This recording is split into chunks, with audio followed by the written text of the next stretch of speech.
जय हिंद स्टूडेंट्स। आज हम साइंस का नेक्स्ट टॉपिक देखते हैं जिसमें हम कवर करेंगे इमेज, कॉनकेव, कॉन्वेक्स मिरर। ठीक है ना, प्रतिबिंब, उत्तल और अवतल दर्पण। ठीक है ना, इनकी प्रॉपर्टीज क्या होती हैं, कैसे ये चीजें काम करती हैं। ठीक, इसके पहले हमने प्रकाश देख लिया, लाइट और लॉज ऑफ रिफ्लेक्शन देख लिया है। ठीक है ना, उत्तल अवतल दर्पण की डेफिनेशन देख ली है, गोलीय दर्पण क्या होता है, समतल दर्पण क्या होता है, सारा का सारा। ठीक है ना, तो आप वो वीडियो देख लीजिए, उसके बाद ये वीडियो देखिए। ठीक है ना, तो आपको और अच्छे से क्या हो जाएगा, क्लियर हो जाएगा। ठीक है, चलिए आज की क्लास स्टार्ट करते हैं। ठीक है, तो ये देखिए, ये है टकलू महाराज। ठीक है, टकलू महाराज सोचते हैं कि जब कोई व्यक्ति अपने आप को आईने में देखता है तो उसकी इमेज कैसे प्रोड्यूस होती है, मतलब वो कैसे मिरर में क्या होता है वो दिखने लगता है। ठीक है ना, टकलू महाराज अपने आप को कम देखते हैं आईने में क्योंकि इनके बाल थोड़े क्या है, कम है। ठीक है, मेरी तरह है ये। ठीक, इनके मन में एक क्वेश्चन है कि किसी मिरर में छोटा इमेज बनता है, किसी में बड़ा बनता है, लेंस कैसे काम करते हैं। ठीक है ना, मतलब आप देखते हैं कि जो लेंसेज हैं किस तरह से काम करते हैं, मतलब है कांच है लेकिन क्या कर रहा है, अलग अलग तरीके से काम कर रहा है। ये सारी चीजें क्या होती हैं, इनके मन में बहुत सारे डाउट हैं। चलिए आज इनके डाउट दूर करने की कोशिश करते हैं। ठीक है, चलिए सबसे पहले हम समझते हैं प्रतिबिंब। ठीक है ना, तो यहाँ हमने देखा, ये देखिए, एक व्यक्ति अपने आप को क्या देख रहा है, मिरर में देख रहा है। ठीक है, और रिफ्लेक्टेड, इससे जो किरणें निकल रही रिफ्लेक्ट होकर इसी केस में क्या बन रही है, इमेज बना रही है। ठीक है ना, वही क्या है, प्रतिबिंब है। ठीक है ना, वही क्या है, प्रतिबिंब। जब हम किसी वस्तु के दर्पण के सामने रखते हैं तो वस्तु से चलने वाली प्रकाश किरणें दर्पण के तल से परावर्तित होकर हमारी आंखों पर पड़ती हैं, जिससे हमें वस्तु की आकृति दिखाई देती है। इसी आकृति को हम क्या कहते हैं, प्रतिबिंब कहते हैं। इसी आकृति को क्या कहते हैं, हम प्रतिबिंब कहते हैं, इमेज कहते हैं।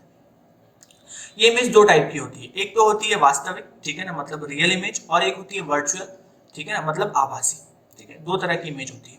ठीक है, दो प्रकाश की किरणें जब किसी एक बिंदु पर जाके मिलेंगी और उस बिंदु पे क्या क्रिएट करेंगी, वो एक वास्तविक इमेज। लेकिन वर्चुअल में क्या होती है, उस बिंदु से आती हुई दिखाते हैं। देखिए सिंपल डेफिनेशन है, प्रकाशित में जब प्रकाशीय में जब किसी वस्तु से निकलने वाली किरणें प्रकाशीय युक्ति से निकलने के बाद वास्तव में किसी बिंदु पर क्या होती है, मीट होती है। वास्तव में किसी बिंदु पर मीट होती हैं तो क्या बनाती हैं, वास्तविक प्रतिबिंब बनाती है। ठीक है ना, वही वर्चुअल की डेफिनेशन में क्या होगा, वर्चुअल में ये होगा कि किसी बिंदु से आते हुए दिखेंगे हमें। ठीक है ना, ये अभी अब लेंस अभी हम पढ़ेंगे आगे तो सारी चीजें क्लियर हो जाएंगी। देखिए, ये एक रेस निकली, ये रेस निकली, ये रेस निकली, ये बिंदु पे आके मिली तो ये क्या प्रोड्यूस कर रही है, एक रियल इमेज। ठीक है ना, वास्तव में क्या हो रहा है, मिल रही है तो क्या प्रोड्यूस कर रही है, रियल इमेज प्रोड्यूस कर रही है। उसी तरह देखिए आप, जब वस्तु से निकलने वाली, अब यहाँ पर क्या होगा, किसी बिंदु से वो आते हुए दिखेंगे। ठीक है ना, अभी क्या जाकर मीट हो रही है, अब वो उसी बिंदु से आते हुए दिखेंगी तो क्या बनाएंगी, वो आभासी प्रतिबिंब, वर्चुअल इमेज। ठीक है, तो यही डिफरेंस होता है, इमेज क्या होती है, इमेज में भी वास्तविक इमेज और कौन सी, आभासी, मतलब वर्चुअल इमेज है ना, इसको हम डिस्कस करेंगे आज। ठीक है ना, कैसे बनती है, कैसे काम करती है, सारे के सारे लेंसेज कैसे काम करते हैं। ठीक है, चलिए उस दिन हमने समतल दर्पण देख लिया था, समतल दर्पण हमने कल देखा था।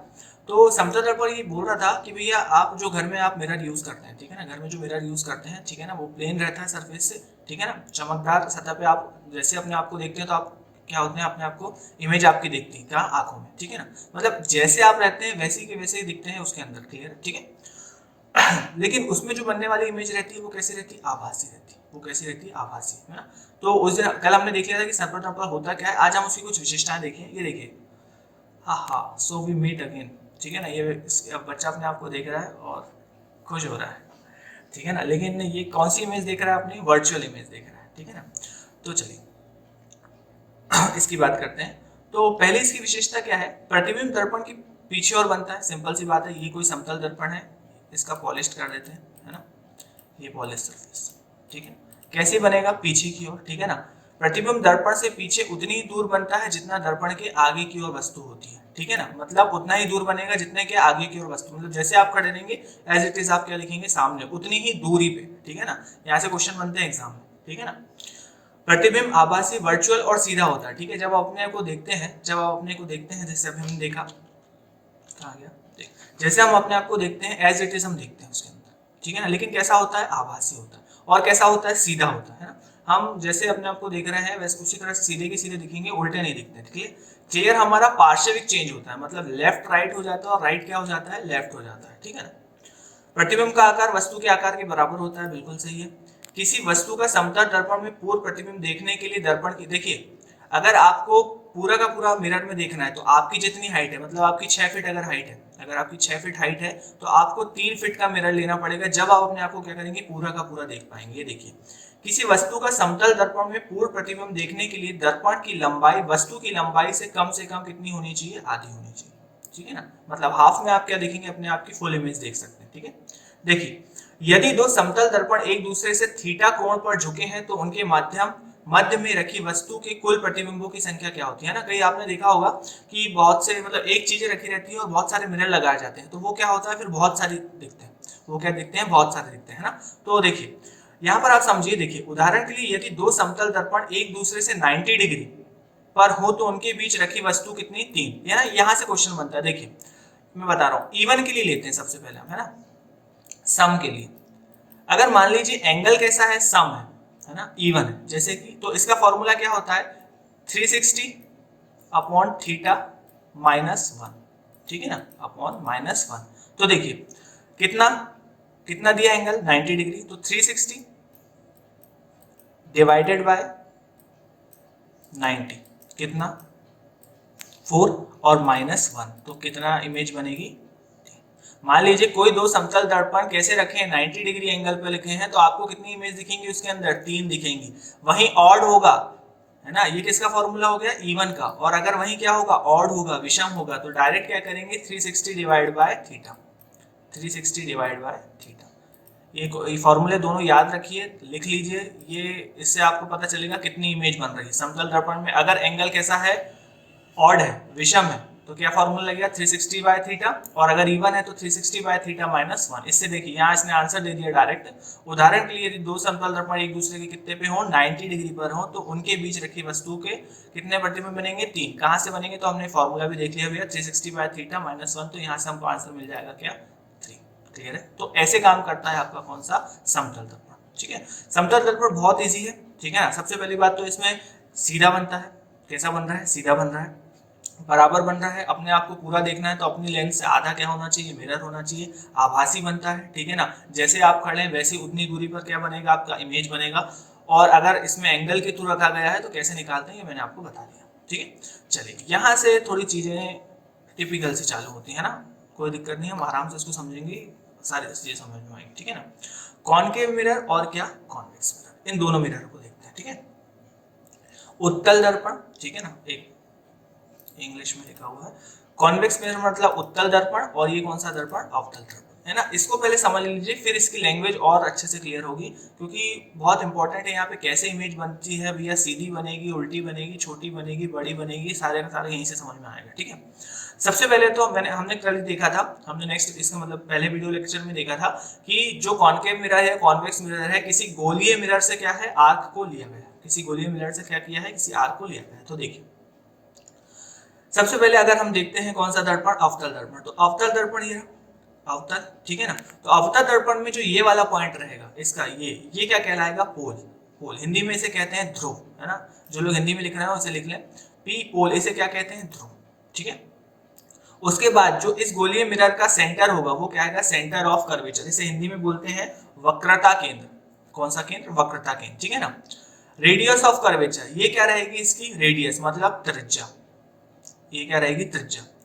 ये क्या है, प्रिंसिपल एक्सेस, है ना, मुख्य कक्ष है। ये क्या है, मुख्य कक्ष है।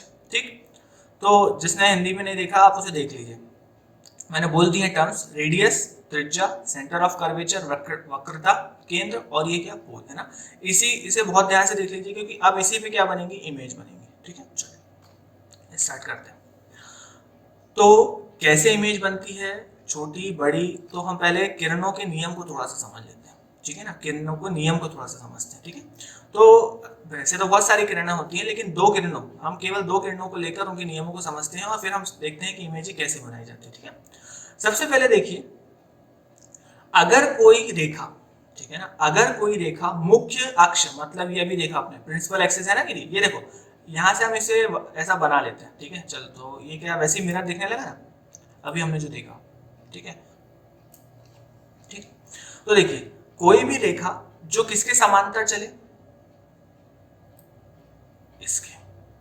इसके क्या चले, समांतर। अगर कोई किरण प्रिंसिपल एक्सिस की क्या चल रही है, समांतर चल रही है, तो वो टकराने के बाद किससे गुजरेगी? फोकस से गुजरेगी। ये नियम है, याद रखिए। ठीक है। अगर कोई किरण मुख्य कक्ष के समांतर चलती है तो वो परावर्तन के बाद किससे गुजरती है? फोकस से गुजरती है। किस दर्पण में? अवतल दर्पण। उत्तल दर्पण में देखते हैं। अगर कोई रेखा समांतर चलती है किसके? मुख्य कक्ष के, ठीक है ना, तो वो भी किससे गुजरेगी? फोकस से। लेकिन यहाँ थोड़ा ध्यान दीजिए, ये जो रेज आ रही है, ठीक है ना, ये टकराने के बाद क्या होगी? ये रिफ्लेक्ट होगी, क्योंकि अंदर तो जा नहीं सकती। अंदर इसलिए नहीं जा सकती क्योंकि यहाँ पे क्या है? पॉलिश सरफेस है। पॉलिश सरफेस है ना, तो ये टकराएगी क्या? टकरा के ऊपर चली जाएगी। टकरा क्या होगी? ये ऊपर चली जाएगी, ठीक है ना। लेकिन हम एक इमेजिनरी चीज लाइन बनाएंगे, ये इमेज, तो किससे गुजरती है? फोकस से। तो इसमें भी यही होता है, जो रेखा मुख्य कक्ष के समांतर चलती है वो टकराने के बाद किससे गुजरती है? फोकस से गुजरती है। किससे गुजरती है? फोकस से गुजरती है, ठीक है ना। आई बात समझ में? बहुत सिंपल है, आराम से देखिए इसे। जो रेखा मुख्य कक्ष के क्या चलती है? समांतर चलती है। देखिए, जो रेखा मुख्य कक्ष के समांतर चलती है, ठीक है ना, वो टकराने के बाद किससे गुजरती है? फोकस से। जो रेखा समांतर चलती है वो टकराने के बाद किससे गुजरती है? फोकस से, ठीक है ना। बस ये ध्यान रखना कि अवतल दर्पण है और ये कौन सा दर्पण है? उत्तल दर्पण है, ठीक है ना। यहाँ पर टकराएगी तो टकराने के बाद फोकस के थ्रू गुजर जाएगी। यहाँ टकराएगी तो अंदर नहीं जाएगी, तो हम इमेजिनरी तरीके से देखेंगे कि भैया फोकस के थ्रू क्या होगी? गुजरेगी, ठीक है। पोल और सेंटर ऑफ कर्वेचर के बीच में जो रहता है वो क्या रहता है? फोकस रहता है, ठीक है ना। इसलिए R is equal to 2F। ये रिलेशन भी याद रखना, R is equal to 2F। मतलब जो फोकस रहेगा वो किसके मध्य रहेगा? पोल और सेंटर ऑफ कर्वेचर के। जो रेडियस मतलब फोकस है आपका किसके? रेडियस ऑफ कर्वेचर के बीच में, ठीक है। तो पहली कंडीशन समझ में आई, जो रेखा समांतर गुजरेगी वो किससे मतलब टकराने के बाद किससे होगी? फोकस से होगी, है ना। ये डेफिनेशन लिखी हुई यहाँ पे। दर्पण के मुख्य अक्ष के समांतर प्रकाश की किरण परावर्तन के पश्चात अवतल दर्पण के मुख्य फोकस से गुजरेगी अथवा उत्तल दर्पण के मुख्य फोकस से अपसारित प्रतीत होगी। मतलब यहाँ से निकलती हुई दिखाई दे रही, बाकी रहेगी क्या? फोकस से। रहेगी किससे? फोकस से। नेक्स्ट कंडीशन देखते हैं, ठीक है। देखिए, अगर कोई किरण फोकस से जाती है ना, अगर कोई किरण फोकस से जाती है तो टकराने के बाद मुख्य कक्ष की क्या चल देगी? ये समांतर चल देगी, ठीक है ना। देखिए, यहां से कोई रेज आ रही है, ये आई रेज, ठीक है, किससे गुजर रही है? फोकस से। तो ये नियम है, अगर कोई रेज अवतल दर्पण में मुख्य फोकस से गुजर रही है तो टकराने के बाद ये मुख्य कक्ष के क्या होगी? समांतर चलेगी। सिंपल, ठीक है।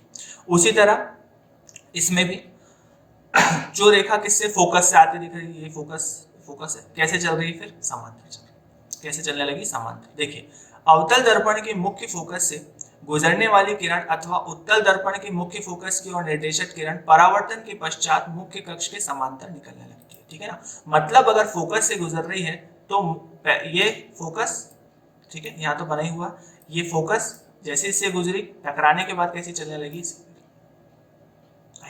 ठीक है ना। अब यहाँ पे जो फोकस से आते दिख रही है, जैसे मान लीजिए यहाँ ऊपर देखते हैं, ऊपर से ले लेते हैं इसको, जैसे फोकस से आते दिख रही है, ठीक है ना, फोकस से आते दिख रही है, टकराने के बाद कैसे चलने लगी? समांतर। कैसे चलने लगी? समांतर। ये है बात समझ में। तो पहला नियम क्या बोलता है? पहला नियम ये बोलता है कि कोई अगर समांतर आ रही है तो टकराने के बाद किससे गुजरेगी? फोकस से। और कोई अगर फोकस से आ रही है तो कैसी हो जाएगी वो? समांतर। किसके? मुख्य कक्ष के। क्लियर? चलो नेक्स्ट कंडीशन देखते हैं। अगर कोई किरण किससे? सेंटर ऑफ कर्वेचर मतलब वक्रता त्रिज्या से आ रही है, ठीक है ना। अगर कोई किरण वक्रता त्रिज्या से आ रही है तो टकराने के बाद वापस चली जाएगी। मतलब एंगल ऑफ इंसिडेंस भी है, एंगल ऑफ रिफ्लेक्शन भी यही, और अभिलंब भी है, परपेंडिकुलर भी है, ठीक है ना।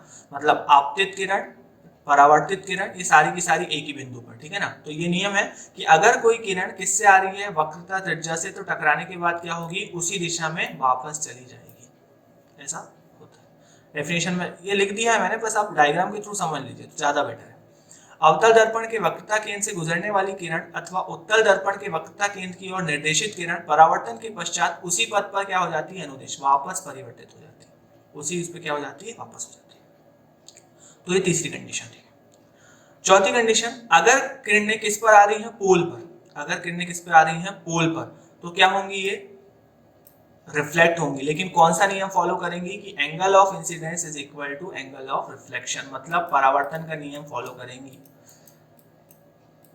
ये इसके पहले वीडियो लेक्चर में हमने समझ लिया था कि एंगल ऑफ इंसिडेंस और एंगल ऑफ रिफ्लेक्शन मतलब परावर्तन और इंसिडेंस ये के दोनों क्या होते हैं, बराबर होते हैं, ठीक है ना। मतलब कोई रेस किस पे आ रही है, अगर ध्रुव पे आ रही है, ठीक है, टकराने के बाद कौन से नियम फॉलो करेगी, आपके लॉज ऑफ रिफ्लेक्शन, ठीक है ना।